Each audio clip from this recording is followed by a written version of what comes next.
किरेन रिजिजू से केंद्रीय कानून मंत्रालय वापस ले लिया गया है। अब इस मंत्रालय की जिम्मेदारी अर्जुन राम मेघवाल को सौंपी गई है। किरेन रिजिजू को अब भू विज्ञान मंत्रालय की कमान सौंपी गई है। इस फेरबदल को लेकर कई तरह के कयास लगाए जा रहे हैं। केंद्र की ओर से इस फेरबदल को लेकर कोई स्पष्ट जानकारी नहीं दी गई है। ऐसे में लोगों के मन में सवाल उठ रहा है कि आखिर रिजिजू से कानून मंत्रालय क्यों छीना गया। 5 पॉइंट्स के जरिए हम आपको अचानक हुए इस फेरबदल के पीछे का कारण बताने की कोशिश करते हैं। न्यायपालिका से लड़ाई पब्लिक में आई। पिछले कुछ दिनों से सरकार और न्यायपालिका के बीच तल्खी देखने को मिली। ऐसा पहली बार नहीं हो रहा है। पहले भी दोनों कई बार आमने सामने आ चुके हैं।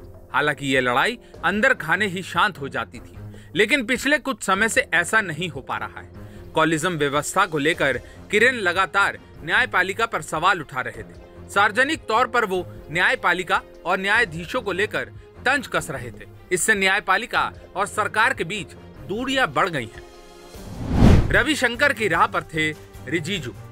साल 2018 में न्यायपालिका और सरकार के बीच की लड़ाई पब्लिक में आ गई थी। तब देश में पहली बार सुप्रीम कोर्ट के 4 सीनियर जजों ने प्रेस कॉन्फ्रेंस करके कई सवाल खड़े किए थे। तब कानून मंत्री रविशंकर प्रसाद थे। 2 साल बाद उन्हें हटाकर किरेन रिजिजू को यह जिम्मेदारी दी गई थी। सरकार नहीं चाहती है कि 2024 तक न्यायपालिका से कोई लड़ाई हो। माना जा रहा है कि इसी के चलते रिजिजू का मंत्रालय बदला गया है।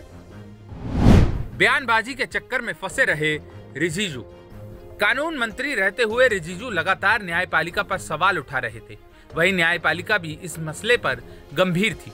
पिछले कुछ दिनों में सुप्रीम कोर्ट के कई ऐसे फैसले आए जो एक तरह से केंद्र सरकार के खिलाफ थे। ऐसे में अगर कानून मंत्री और न्यायपालिका के बीच विवाद आगे भी जारी रहता तो आने वाले दिनों में केंद्र को ज्यादा फसीहत का सामना करना पड़ सकता था। अगले साल लोकसभा चुनाव भी हैं। ऐसे में सरकार कोई रिस्क लेना नहीं चाहती।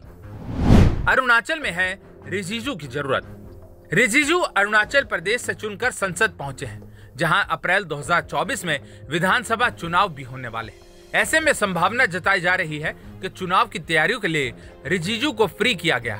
कानून मंत्री रहते हुए वो अरुणाचल प्रदेश पर फोकस नहीं कर पा रहे थे। कर्नाटक में हार के बाद बीजेपी कोई नया रिस्क लेने के मूड में दिखाई नहीं दे रही है। राजस्थान चुनाव पर भाजपा का फोकस। राजस्थान में इसी साल चुनाव होने वाले। रिजिजू की जगह कानून मंत्री बनाए गए अर्जुन राम मेघवाल राजस्थान के बीकानेर से लोकसभा सांसद हैं। ऐसे में संभव है कि राजस्थान में विधानसभा चुनाव के मद्देनजर मेघवाल का कद बढ़ाकर बीजेपी राजनीतिक फायदा लेने की कोशिश में हो।